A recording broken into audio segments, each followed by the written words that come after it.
Howdy folks, Dreadshells here, and welcome back to another World of Tanks video.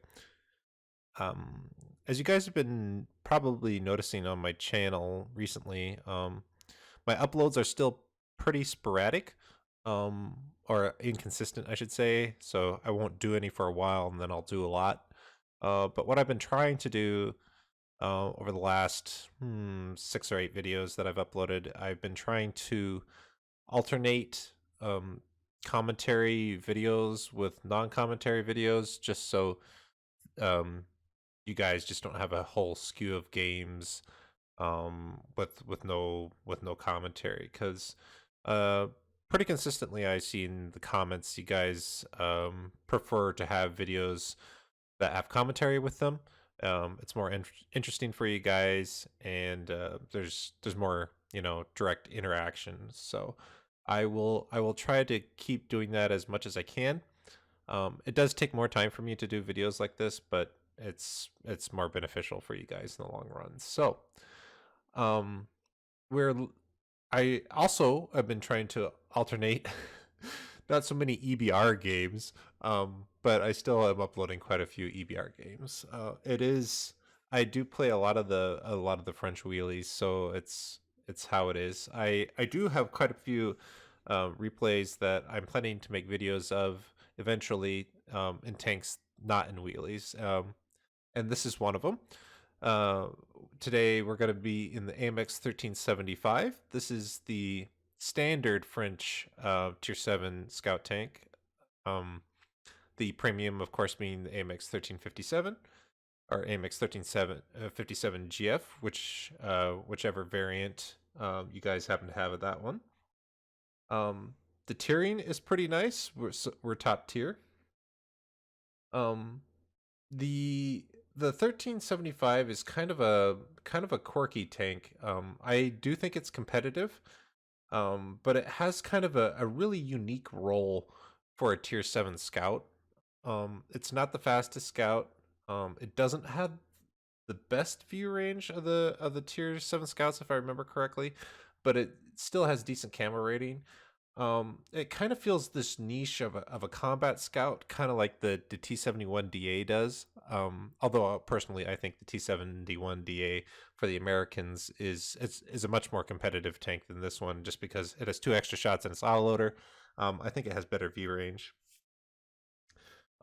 Something else that's different in today's video, I'm going to be showing you guys a game here on GhostTown, and hopefully the next video that I upload will also, or the next couple, will also be on GhostTown. This is a map that I don't feature very often, so I get to show you guys some gameplay on this map. Personally, I think that this version, so there's a few different modes, and let's see. I might have to go to the start of the battle before I can go into free cam here. Yeah, here we go.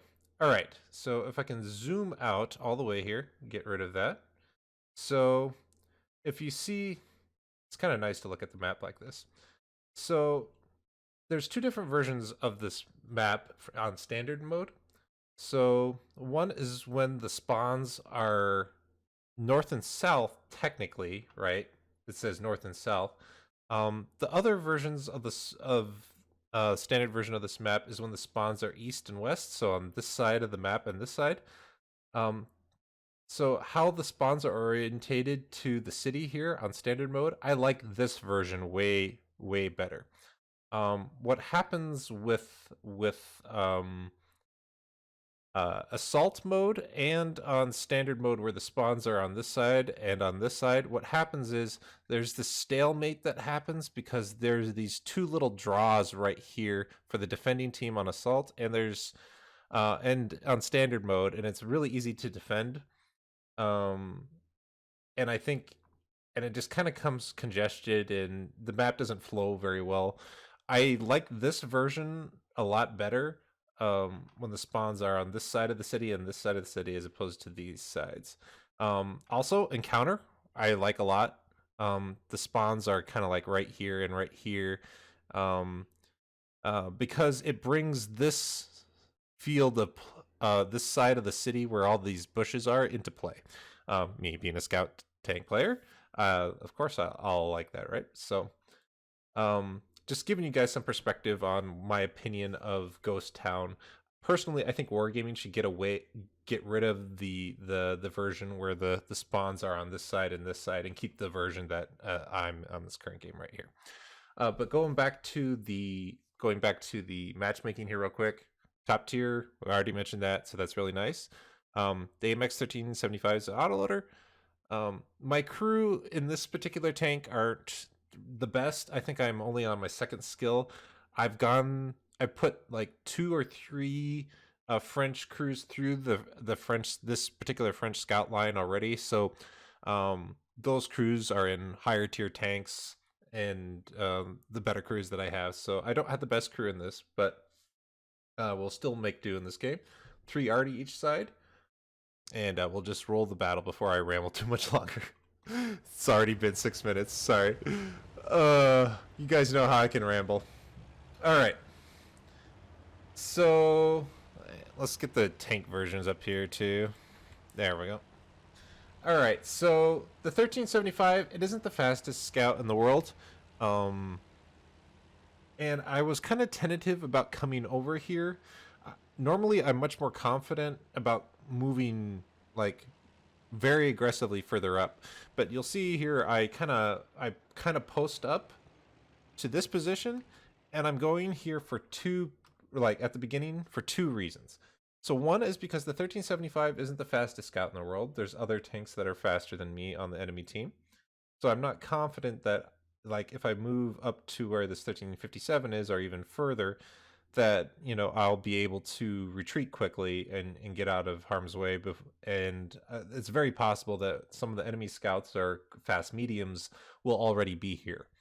So that's part of it. So right now I'm just kind of playing a supporting angle for this guy. Like I can spot this area right here, right? If any enemy tanks cross here, I can still spot this. So I'm not exclusively just playing in a support damage role.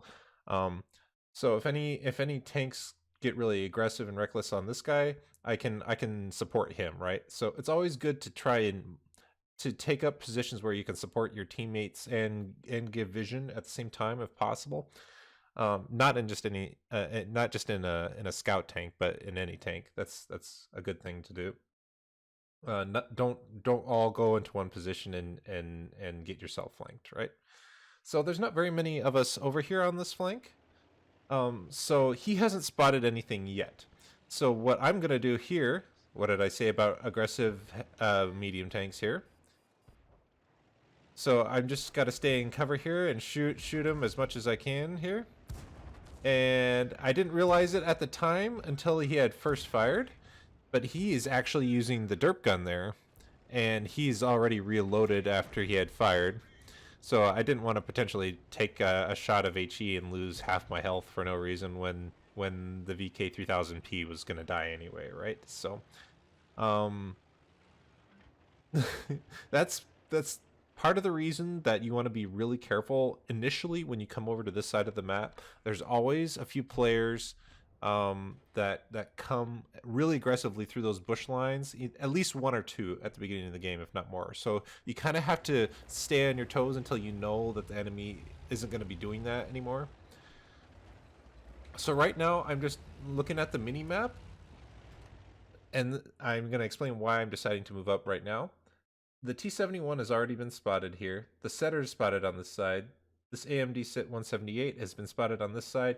Doesn't really matter as far as him as a scout because they have really bad view range anyway. But a large portion of the enemy team has already been accounted for, right? So I've talked about in previous videos about knowing when to move up or when to relocate, when to retreat, when to move to a different angle so you can get better shots on something, support your teammates better, or get better vision. You guys ask me a lot, what makes me decide when I can do that? Mini map head counting is really good skill to learn. This has a lot to do with when I decide that it's an acceptable risk to move out into the open. Potentially there could be tanks here, right? Absolutely. But let's do a head count here. 1, 2, 3, 4, 5, 6, 7, 8, 9. We've killed one already, so that's 10. And then the biggest factor that made me think that I could move here is there's 3 already. 11, 12, 13. So there's only potentially 2 unspotted tanks that could be over here besides artillery. And personally, I think that's an acceptable of enough risk to be proactive on this flank and start wrapping. Let's see if I can go into free cam here and start wrapping around. I'll just put it on here so you guys can see. So we can start wrapping around the enemy's side like this, right? Start maybe putting some pressure on the tanks on the city, but more importantly, start seeing if we can kill any arty that's right here, and start putting a lot of pressure on their sniper perch that's down here in K4. If you look at the mini map here, so that's my eventual plan right here. And since I've been talking so much, I'll try and let the replay run out here, just so I pause here and let my binocs kick in, just see if I can see anything here. Initially, we see the setter there in J8, and what's really surprising is that he did not spot me. I reversed back down the slope far enough to where he did not have line of sight at me, right? Because I was behind the ridge line, so he couldn't see me when I fired. So I'm moving up here now, and this really surprised me during the battle here. I was fully expecting to get spotted by the setter, but he must have had a really bad crew. I know the setter doesn't have the best view range in the world, but he still should have spotted me there, so he probably has like a 75% crew in it or something.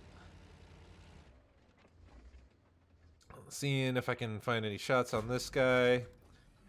AMX 1375. Just like it looks like the last 2 shots hit there. The final shot you saw impacted the building there, so we know we missed our final shot there. So, but potentially we got 2 shots into the T71 CMCD there. But yeah, the 1375 isn't the best sniper in the world. I get spotted, so I know right away that somebody's in these bushes over here to my left. And because that is the only soft cover that's close enough to me besides this bush on my right that someone could spot me while remaining undetected. The rest of the area is open ground, right? So I knew that there was somebody really close. I was expecting it actually to be artillery. I didn't think that the setter would have relocated closer to me. So that was kind of surprising at the time. The 1357 teammate of mine that's moving into the city, if you look on the minimap there, he's the one who actually spotted this T78 here. So that's nice that he got him spotted, and I'm able to put in some nice fire. When you're sniping in the 1375 and in the 1357, when you're putting in shots at long range, you can't shoot as fast as the shells load into your magazine. You have to wait a good second or 2 longer for your shots to re-aim in. So if you want your shots to be accurate, you gotta take your time more when you're aiming. Was expecting to take a lot more damage there actually from the Cromwell, but I was willing to take the damage potentially to kill him, because once we own this perch, then we can do a lot with it. But since my 1357 there has gone into the city, I don't have anybody moving up with me, not yet. If you look on the minimap there, the T3485M is moving up to come with me here, and he's going to be a really important teammate later on in the battle here. We worked together really well, and he was a really good teammate. And some really bad speculative shots to take on the KV3 there. I was kind of hoping that I was going to pen the back of his turret there, but the penetration on the AP rounds isn't that great. It's only 144, but still. You see, the M44 was expecting me to come over the hill, so I got really lucky there that he just didn't snapshot me there. He was pre-aimed, since I had the last place that I was spotted was at the top of the hill there in K4, so he was expecting me to come over that way. I didn't want to go around the bottom side of the hill because I was expecting the Type 62 there, who was last spotted on the 1 line, to come back to help. And we see here that the Crusader SP is completely clueless to what's going on the mini-map. And he didn't even move at all when he started getting shots. So right now I want to stay behind this boulder here until I'm unspotted, because the 34 100 there was waiting, who was sitting in the city, was waiting for me to come out. So some pro driving here. As you can see, the 1375, it isn't a very fast scout. It's I would equate it to like a medium mobility. It has medium mobility with light tank camera rating, if that makes sense. It has a decent top speed once you get to the top speed, but it's kind of sluggish. It doesn't have the best horsepower to ton ratio, so it kind of groans and grunts to get its way to its top speed. The other thing that the 1375 struggles with is it doesn't have a whole lot of ammunition. And you see there that I'm down to 12 rounds of ammunition, and I haven't been that how shall we say, irresponsible with my shots at this battle, really, except for maybe those 2 or 3 that I was shooting at the KV3 earlier. So I don't want to shoot at the KV3 yet. He's angled really well towards me anyway, so it would be highly unlikely that I would be able to pen him. But now he turns his turret to face the T-34-85. So, and I can easily pen the side of his turret there. I see a really big mistake players make, not just in scouts, but in any tanks that they play. When you're trying to shoot a tank that has armor, usually they try to take the first shot of opportunity when the enemy is, first exposing themselves. If there's no risk of return fire to you, you should just wait a little bit, and you'll find that you'll get a much better opportunity to pen. The first shot was okay to take. That second one I shouldn't have taken. I was hoping to pen the front of him, because the IS doesn't have the greatest armor in the world, but now that he has his side to me, he's pushing really hard on my AMX 1375 teammate there on my right, so I'm trying to support my teammate as much as I can, put some damage in here as much as I possibly can.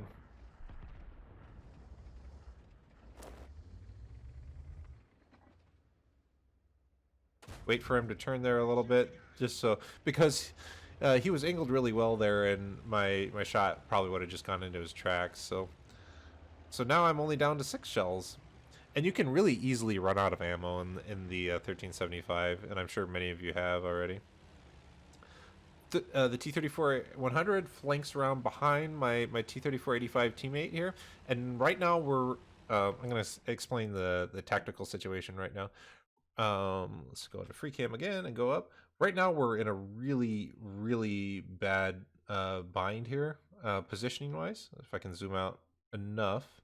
All right, so right now my T-34-85M teammate here, even though he's full HP, he's in a really tricky situation. He's got the T-34-100 on one side of him, and he's got the IS on the other side of him that's driving up here out of this way. So he's got enemies on both sides of him right here, and potentially the Type 62, who's over here, might be like driving through the city like this to engage as well. So I need to push the tempo of the battle as quickly as possible, and I need to flank the flanker, right? I need to get around this T-34-100. He's the lower health of the 2 targets, and he's the easier to kill. So I need to help my teammate here get this guy out of the fight so he doesn't have enemies on 2 different sides of him, right? So that's the concept here. I can't wait. I have to go. I can't care that I only have 400 hit points. 400 hit points is still enough to kill this guy anyway, even if he was directly engaging me. But I need to help my T-34-85 teammate out. But it turns out he didn't need my help. He was able to take care of the T-34-100 just fine, just by himself. But in case he hadn't, that was the plan there. And so right now I'm going to communicate to the T-34-85M that I think it would be a good idea for him to come over here to the 1 line. But it turns out that the IS is really forcing the issue here, and we won't be able to engage him the way we really want to. The T-34-85M is relocating here a little bit. It's really good that he's moving to that side, like I was suggesting here. Um, it's always good to move to a different position if you have time in like late battle scenarios like this, because you don't want to be predictable and make it easy for the enemy to find you. I'm really worried about the Type 62's Tier 7 Chinese scout on the enemy team. We haven't seen him in a while, actually, and I've been wondering where he is. And there he is. He's right with the IS. I go for him first because he's the lower health of the two. Fortunately, don't kill him there with one shot and leave him on 3 HP. But right now, we are in the really good position right now, right? So what had just happened earlier to the T-34-85 teammate of mine, where he was getting flanked from this side and this side, now look what happens. Because we were willing to relocate, they're both in the same group, right? Because they were expecting the T-34-85M to be here. And so they're just like, oh, he'll just stay there. But he relocated and went over here, and I'm here. So right now we have two angles of attack on them, and they have to look in two different directions. Now, I kind of caught myself out here. I should have stayed more towards the city side here instead of moving to this like destructible building. So it's going to be kind of tricky for me to retreat from this, but that's the general idea, right? So I wait a second, and there's the shot that I was looking for.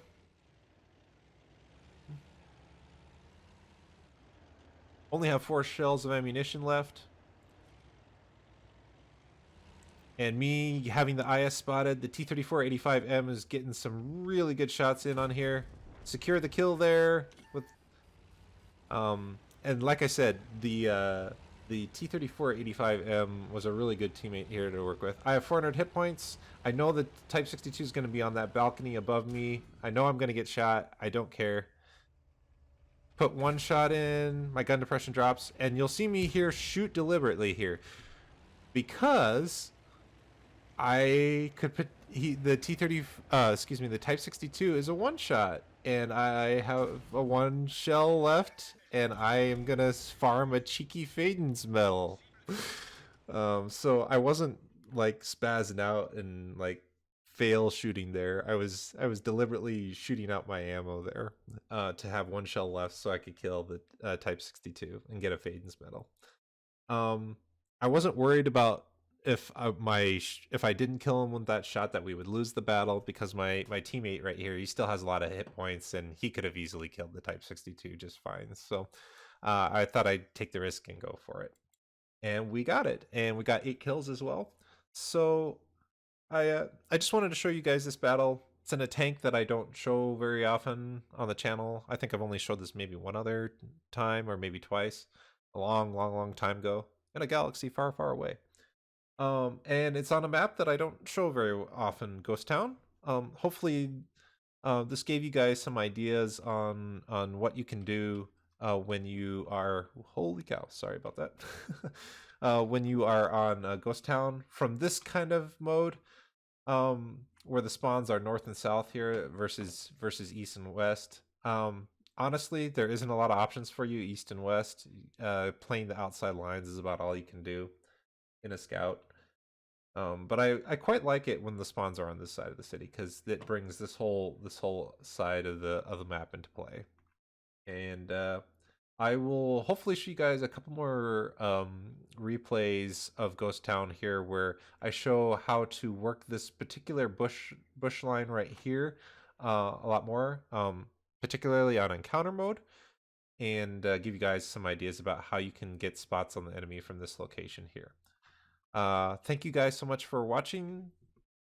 Happy hunting, and take care.